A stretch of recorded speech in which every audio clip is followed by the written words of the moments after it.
Hello friends, ഇന്നത്തെ നമ്മുടെ recipe നല്ല ഒരു അടിപൊളി ഒരു മുട്ടയും പാലും മാത്രം മതി ഇതിന്. അത് വെച്ചിട്ടുള്ള നല്ലൊരു ബ്രെഡ് ഫ്രൈ ആണ്. അപ്പോൾ എല്ലാവരും ട്രൈ ചെയ്ത് നോക്കണം. നല്ല അടിപൊളി ടേസ്റ്റാണ്, നല്ല സോഫ്റ്റ്നെസ്സുമാണ്. അപ്പോൾ എല്ലാവരും ട്രൈ ചെയ്ത് നോക്കണം.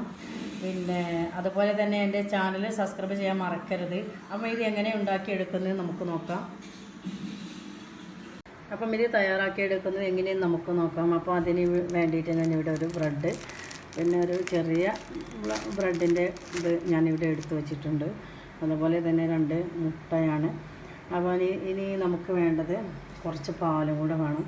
അപ്പം അതിന് ആദ്യം നമുക്ക് ഇതിലേക്ക് മുട്ട ആഡ് ചെയ്ത് കൊടുക്കാം. മുട്ട ഞാനിതിലേക്ക് പൊട്ടിച്ചു, ഒരു മുട്ട ഞാൻ ഇതിലേക്ക് പൊട്ടിച്ചെടുത്തു. ഇനി രണ്ടാമത്തെ മുട്ട കൂടി ഞാൻ ഇതിലേക്ക് പൊട്ടിച്ചെടുക്കുകയാണ്.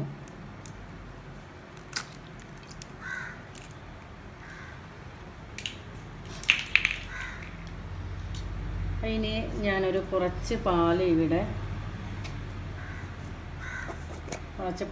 ഞാൻ ഇതിലേക്ക് ആഡ് ചെയ്ത് കൊടുക്കുന്നുണ്ട്.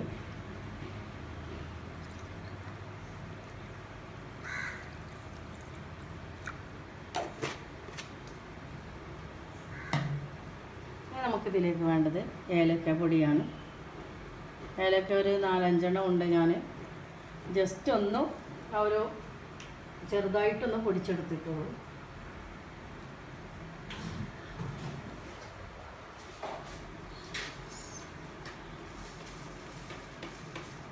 നമുക്ക് മധുരം ബാലൻസ് ചെയ്യാൻ വേണ്ടിയിട്ട് ഒരു നുള്ളു ഉപ്പ് ഞാൻ ഇതിലേക്ക് ആഡ് ചെയ്യുന്നു.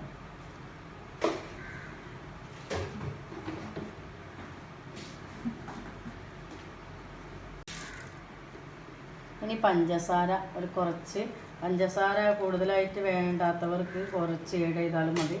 ഇനി അല്ലെങ്കിൽ പഞ്ചസാര ചെയ്ത് കൊടുത്തില്ലെങ്കിലും പ്രശ്നമില്ല, നല്ല ടേസ്റ്റായിരിക്കും. അപ്പോൾ ഇത് നമുക്ക് എല്ലാം കൂടെ ഒന്ന് നമ്മളൊരു കയ്യിൽ വെച്ചിട്ട് തന്നെ ഞാനിവിടെ ഇളക്കി കൊടുക്കുകയാണ്. വിസ്കിൻ്റെ ആവശ്യമൊന്നുമില്ല. അപ്പം ഞാനിവിടെ നമ്മുടെ ബ്രെഡ് റെഡിയാക്കി എടുക്കാൻ വേണ്ടിയിട്ട് നല്ലൊരു ഇരുമ്പിൻ്റെ ചട്ടി ഞാൻ ഗ്യാസിൽ വെച്ചിട്ടുണ്ട്.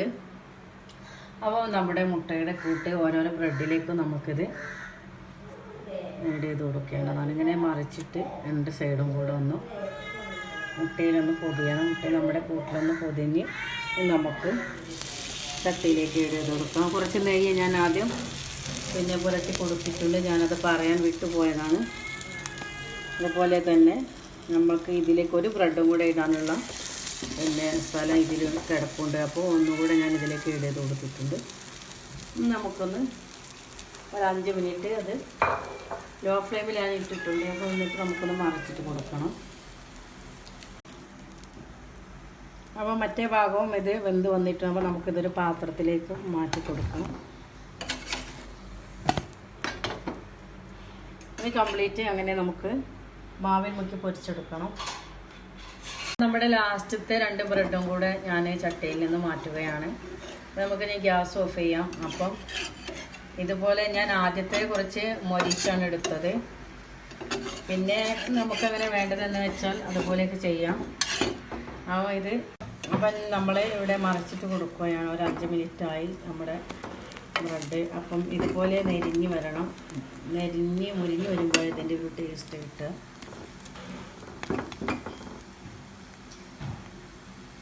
അപ്പോൾ ഇത് ഞാൻ പാത്രത്തിലേക്ക് മാറ്റിയിട്ടുണ്ട്.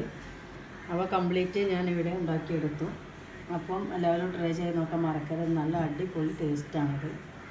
പിന്നെ കുറഞ്ഞ പഞ്ചസാര, പിന്നെ നമുക്ക് കൂടുതൽ വേണമെങ്കിൽ നല്ല ടേസ്റ്റിന് കൂടുതൽ പഞ്ചസാര വേണമെങ്കിൽ കൂടുതൽ ആഡ് ചെയ്ത് കൊടുക്കാവുന്നതാണ്. നമ്മുടെ ഇഷ്ടത്തിന് ആഡ് ചെയ്ത് കൊടുക്കാം. അപ്പം എല്ലാവരും ട്രൈ ചെയ്ത് നോക്കണം. Thank you.